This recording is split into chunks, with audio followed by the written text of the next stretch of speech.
painted. They're like a puzzle out of three different pieces of stone, three different type of them. Clay is like the brownish, reddish, like terracotta. The grayish puzzles on the mosaics are granite, and the white parts of a mosaic are usually commonly pretty easy for you to notice.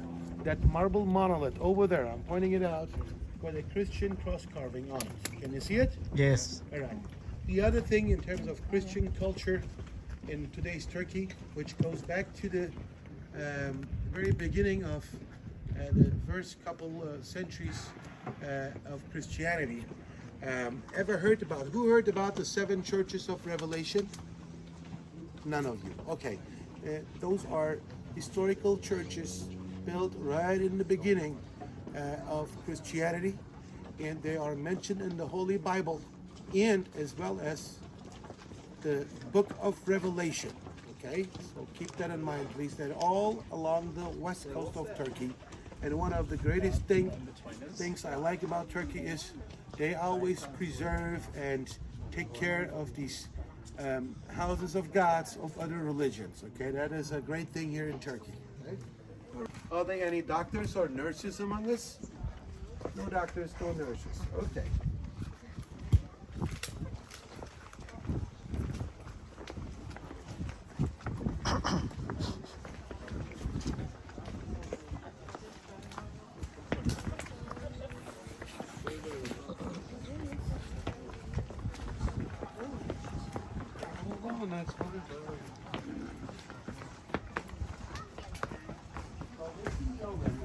Let me tell you this.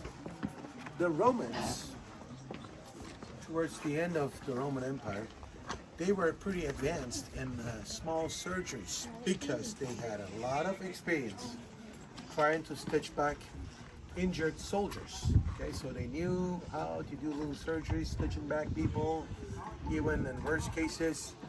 So this area was one of the medical facilities of the city of Ephesus. You may think of our pharmacy sign of nowadays, right? The pharmacy sign with the snakes. You know what I'm talking about? Okay, so that's a sign of medicine, let's say, in short.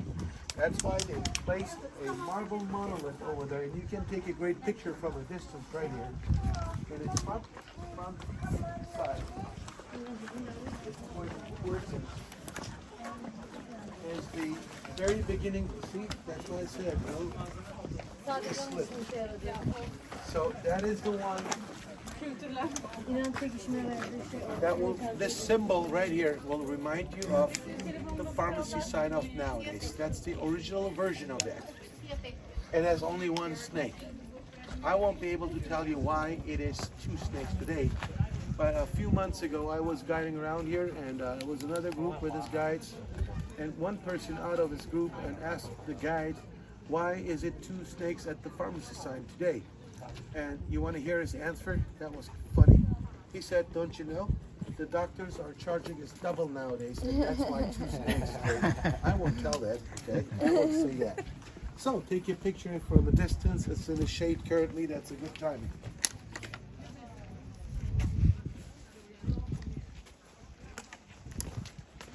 Ladies and gentlemen, from your point of view, it will be very easy to notice the next artifact. Where to take a picture. Let me point it out, ladies and gentlemen. Right down there, you see that marble monolith next to the fig tree, and the carving is a lady in a flying position with wings right there. Can you see her? Yeah. Okay. It would be kind of yours if you say yes or no. If no, then I'll keep pointing it out. Okay? Can you see her? Yes. Thank you. Thank you. The dialogue is always good. So that is the goddess of victory. Her name in Roman mythology is Victoria, goddess of victory. But her name in Greek mythology is Nike. So the makers of Nike have taken the name and the swoosh. Right there, oh, there's someone with the umbrella. Underneath her right hand, you will see the swoosh, right? And the name Nike comes from the goddess of victory. Victory in sports, makes sense, right?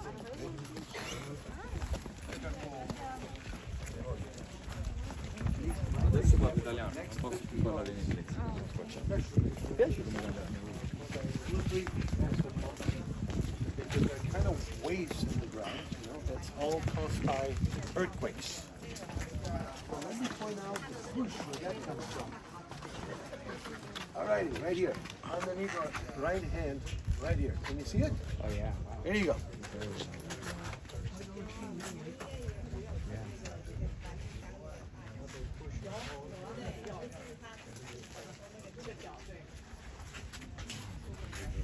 So you have been here 3 months ago, right? Let me ask you a question. You've been on a guided tour? Okay, did your guides told you about Elvis Presley in Ephesus in ancient times?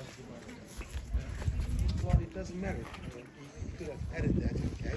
So let's talk about Elvis Presley about 1,600 years ago.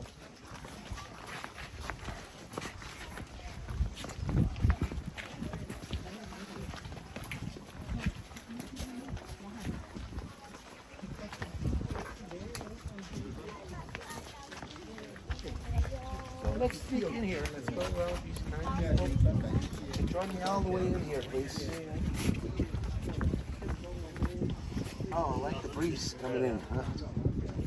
Yeah, I'm waiting until everyone is down here, so you won't miss it. By the way, first of all, this is one of the ongoing excavations, and these are homes, right? And it's a good opportunity to understand how labor-intensive those archaeological excavations are. In this little spot, they've been working for 7 years by now, and they're still not done. Okay? So let me do this. Let me tell you this. They had a lot of entertainment in ancient Ephesus, and gladiator fights were performed in the amphitheater against gladiators and against animals. They used to play instruments, sing music and songs, and theater. But I'm going to tell you one thing. 1,600 years ago, here in Ephesus, they had a fan club for Elvis Presley. And the name of the fan club for Elvis Presley 1,600 years ago was I Love Elvis. And I'd like you to raise your hand, whoever is not believing me this story. Hands up, please. Okay, may I have your name, sir? Dave. Dave, pleasure to meet you, Dave. Where are you from? Florida. Florida. Join me over this way, please. Yep. Florida, right? Which part of Florida? Tampa. Tampa. Okay, would you mind to go a little closer? I said I Love Elvis was the name of the fan club 1,600 years ago. Correct. And you were just one of the people raising their hands. And no wonder. But, you know, would you mind to take the mic and take this? Elvis, kind of, right? So next time, David, right? Yes. Before you raise your hand, you think twice. No, I'm just teasing. Has nothing to do with Elvis. It's just a coincidence, but it's kind of funny, and some of you may be in the market to take a picture of. Okay, here we are, and let us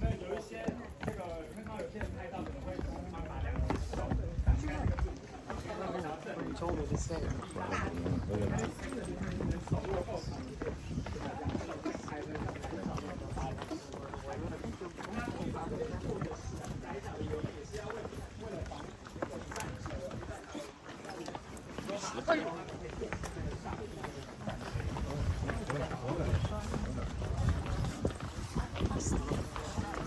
Dito ka ba naman? Hawak ka, hawak.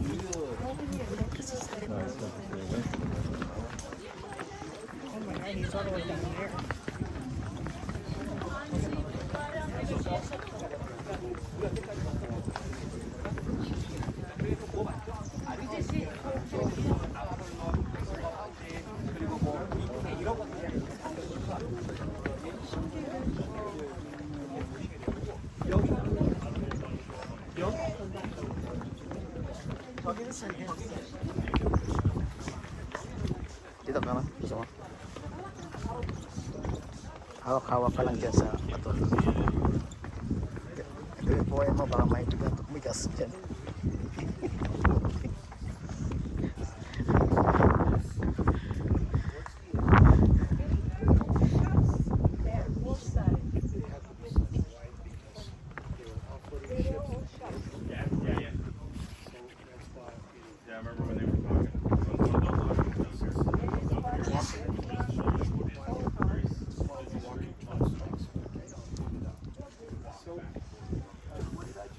Up there, I said the more we walk down, the nicer it gets. So you guys agree with me now? Yes. Okay. Imagine yourself wearing a toga today. You may even feel like a Roman walking in the roads, pedestrian roads of Ephesus. So first of all, this on the left hand side, you see this fiberglass roofing. That is the one I mentioned earlier when we came into Ephesus. 4,000 square meter of the coverage. And those are the terrace houses. So keep that in mind next time if you end up here. Make sure you're booking an excursion, which includes the tickets and everything to get in there, okay? It's worth to see.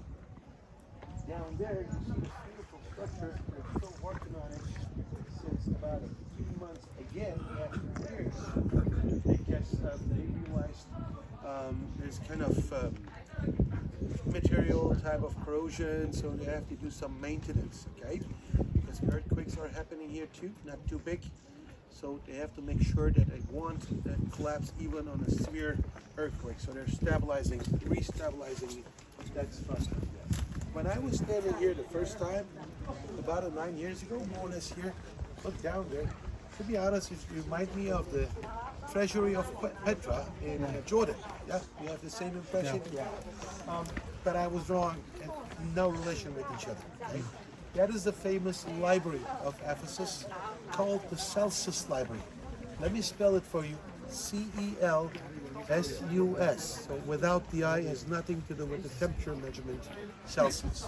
It's called after one of the greatest governors of the city of Ephesus, Governor Celsus, who ruled the town in the 1st century BC. And while he was ruling the town, he did a lot for education here in Ephesus. And when he passed away, people wanted to honor him by building the library and calling the library after the governor's name. That's why it's called the Celsus Library. Okay? Besides that, they put the body of the governor into a sarcophagus, a marble coffin, and placed the body inside the sarcophagus, inside the library, under the ground, and inside its fundament. So we can't see it, but it is there. So it's also, besides being a library, also a monumental grave to honor the governor. And the other thing I'd like you to know is about the library. It was the 3rd largest library of the ancient world. And the number of scrolls in there were about 12,000, made out of papyrus, written on papyrus, okay? And the largest library of the ancient world was the Library of Alexandria in Egypt. And the number of scrolls, also made out of, written on papyrus, were gigantic. 12,000 here, 2 million ballpark in Alexandria, the library. Why is the difference between the 3rd library and the 1st library of the world so huge in terms of the amount of papyrus scrolls? What do you think? Well, it's about the availability of papyrus. Papyrus was grown in those days only along the Nile River in Egypt. That was Egyptian land. And they used to control the market in the ancient world of market of papyrus. So they had plenty of it next door. But they kept writing and writing and writing, and pretty often they forbid the export of papyrus out of Egypt. So, and it was pretty expensive. That's why they did not have the same kind of access to papyrus. All the other libraries, and their number of scrolls were lower. That is the reason, right?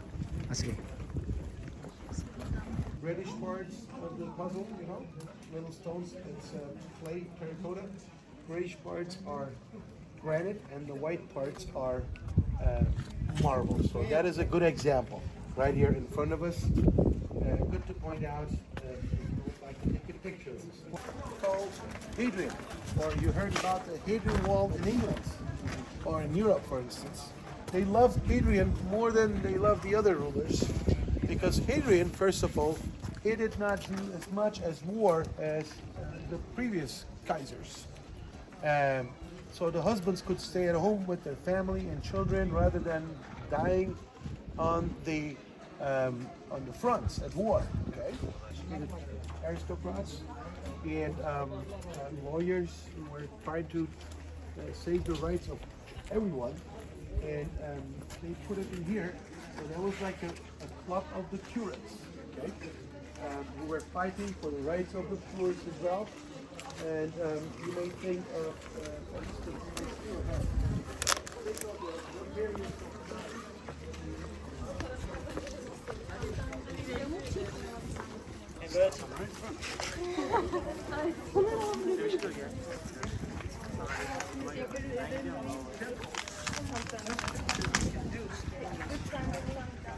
From right here, because it's right across. About 90% of the structure of the temple is made out of marble. And let me point out how significant it is. See all the work, fine work in there with the hammer and chisel. That is a lot of work. And may I ask you please, do you see the breasts of Artemis and then the arrows in between, but this time pointing down rather than pointing out like at the temple of Apollo? Do you see the arrows pointing down? Yeah, right in the bigger arrows, not the smaller ones.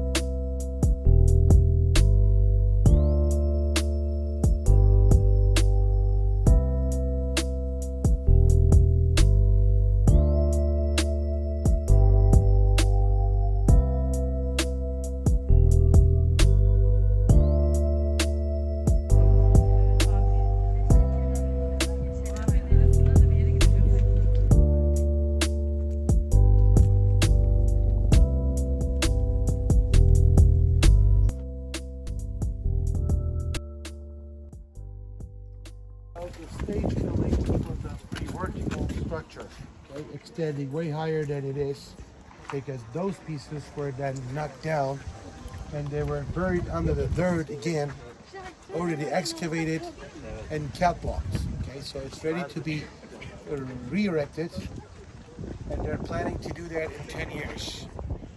But 10 years in countries like, when they say in 10 years, in countries like Turkey, Greece, Italy, Spain, they're very, very comfortable people, okay? They don't like to rush things.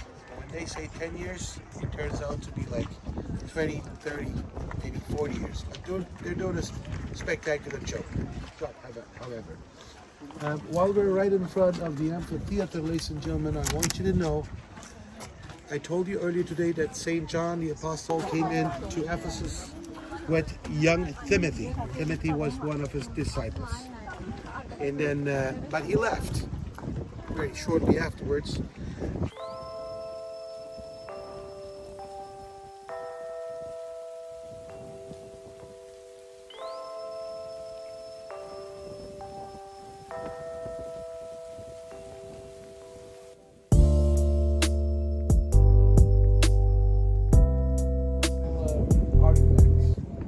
Same thing in Italy, Spain, and other parts of the world. Up to 80s, 70s, they did not really have some kind of deterrent penalties against grave robberies. So a lot of people in those countries and in Turkey, they were breaking the lids and then usually finding, besides the bones of the person, very deterrent penalties, charges against grave robberies. And ever since, a number of the cases of grave robberies stopped there. My phone, when we were inside the inner courtyard of Miletus, I showed you the most famous statue of Artemis. You will miss it. It's another one, but she's always depicted with multiple breasts as the goddess of fertility. And then underneath you see each of them a lot of deers, some lions, because she was also the goddess of blood. Okay? And those two are